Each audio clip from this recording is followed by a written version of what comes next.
So, what you don't realize until you chop your hair off is that hair is bondage and hair is freedom. Late my senior year of high school, I chopped off the dried out mass of frizz that I called my hair, and had short hair for the first time in my life. And I was a new woman. I felt like I suddenly looked great in sunglasses, and I suddenly wasn't spending 90% of my downtime taming a fucked up puffball. I felt great. My dad was not on board with the change. He was like, you know I prefer you with long hair, right? It's like, oh, okay, well if you prefer me with long hair, and I guess I made a big mistake here. And I was 17, I hadn't ever, there were certain things I'd never done. I'd never kissed a girl, I'd never had my breasts fondled, I had never gotten drunk or high. And then I went to college with my short hair, and all of that changed. I was a Catholic Republican, and that changed real quick. I voted for Kerry, I started going to church, it was a whole thing. Stopped going to church. Because see, college was populated entirely by the brainy, artsy kids, of which there had only been like 3 at my high school, and I made out with like 60% of them. So it was a great time. And during that time, my hair ricocheted between different lengths and styles, but never got past chin length. My hair always stayed short, and usually dyed the cheapest bottle of black dye I could find at CVS, because I was still a recovering wannabe goth. But short hair just felt right. I felt like this was the truest expression of me. This was the most accurate version of me. And sophomore year, I was cast in the Vagina Monologues, performing My Angry Vagina. And I had killed it in auditions, but something wasn't quite clicking in rehearsal. And then 2 nights before opening, I chopped my hair again and I dyed it cherry red, like the color of the dress I'm wearing right now. And I did it at like 2 in the morning, and the next day I walked around feeling like a fucking baller. I wore all black and red with like red fishnets over black tights and a little black skirt, red lipstick, spiked the hair, and all day people are like stopping and staring at me, people I have crushes on. I'm like, oh my god, I've figured out the secret to confidence. I just have to always have this hair.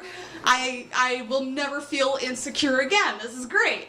And that night at our final dress for the Vagina Monologues, I fucking kill it at My Angry Vagina. And we open and I bring the house down. Their audiences are just eating it up. I kind of get a boyfriend out of the deal for like a month.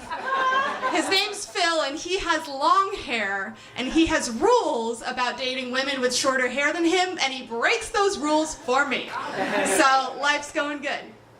And then I realized that I actually can feel insecure with bright red hair, and that I don't want to keep bleaching my very fragile, prone to dryness hair, so I try a few different things over the next few years. Phil and I break up, but we're on great terms. I think I might be a lesbian, it's a whole thing. And so I try purple, I try auburn, I try black again with the different lengths.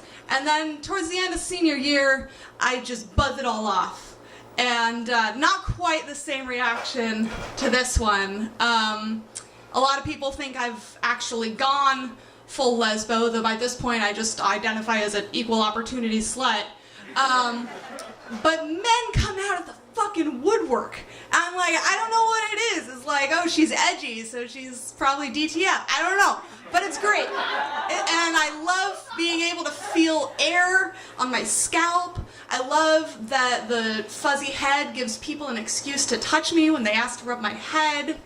And again, my father is not on board with the change. He's like, why would you buzz your head right before graduation? But he is wrong, because 1, I look great in my graduation photos, and also I was wearing a hat. So anyway, I graduate and I realize, 1, I don't have the stamina to keep buzzing my head all the time, and 2, I'll probably be a little more employable if I have hair. So I let it grow and I trim it back, and I let it go and trim it back. And then I start dating another guy with long hair. And the longer my hair gets, the more beautiful he thinks I am. So by the time I realize he's emotionally abusive and dump him, my hair has reached shoulder length. It hasn't been this long in 8 years. And even though I'm no longer with the person who so loved my long hair, I decide to keep going with it. I feel like I'm deriving a kind of feminine power from it, like strength, like Samson or something. And then 6 months later, I get pregnant. Surprise! And I decide several things. I decide to place the baby for adoption. I decide to keep dating and doing theater and living my life as normal. I decide to be very public about the whole process. And I decide to grow my hair the fuck out. 'Cause something about being the pregnant woman with like the long natural hair just feels really right in that moment, and it's like super smooth and shiny the way it never was in high school, and it stops coming out in the shower, and like when I'm naked with my big belly and my breasts have swelled to the size of small countries and my hair down, I look great. And my gay college husband says I look like a maternity ad, and I'm going on dates and I'm going to parties and being in weird orgies that I've talked about on this stage before, and I feel hot and I feel great. And then I have the baby, and then I have an emotional breakdown. And I'm sorry to kind of go fast through this part of the story. I did a whole solo show about it if you're interested. I'm just trying to get back to the part about the hair. So emotional breakdown, recovery from emotional breakdown, realizing that things are going to be okay and I'm still going to see the baby because it's an open adoption, and sort of letting the dust settle and getting my feet under me again. So that's about 6 months that I just kind of skipped over. And then I get an offer for a free haircut, and I take it. 11 inches of hair gone. And this feels really right. All those memories and emotions stored up in my hair are no longer attached to my head. They're away from me now. They're somewhere else. And that feels right. And I have kept my hair short ever since. So hair is bondage and hair is freedom. And the first time I cut my hair, I was kind of Rapunzel cutting her own hair to get out of the tower and see the world, and then I was a shapeshifter trying different colors and textures and shapes, seeing what felt right to try to find me. Every change I've ever made to my hair has been about trying to see myself, to be able to look in the mirror and say, there I am, there you are.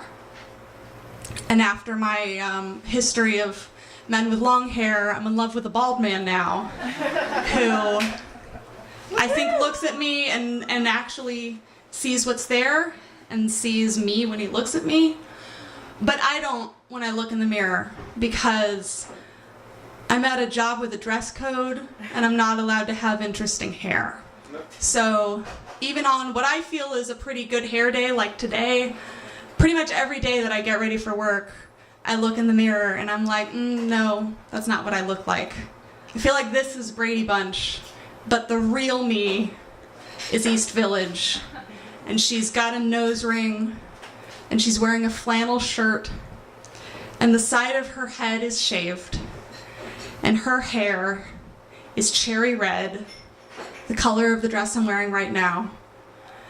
And I don't know how, and I don't know when, but eventually I'm gonna look in the mirror and see that woman looking back at me.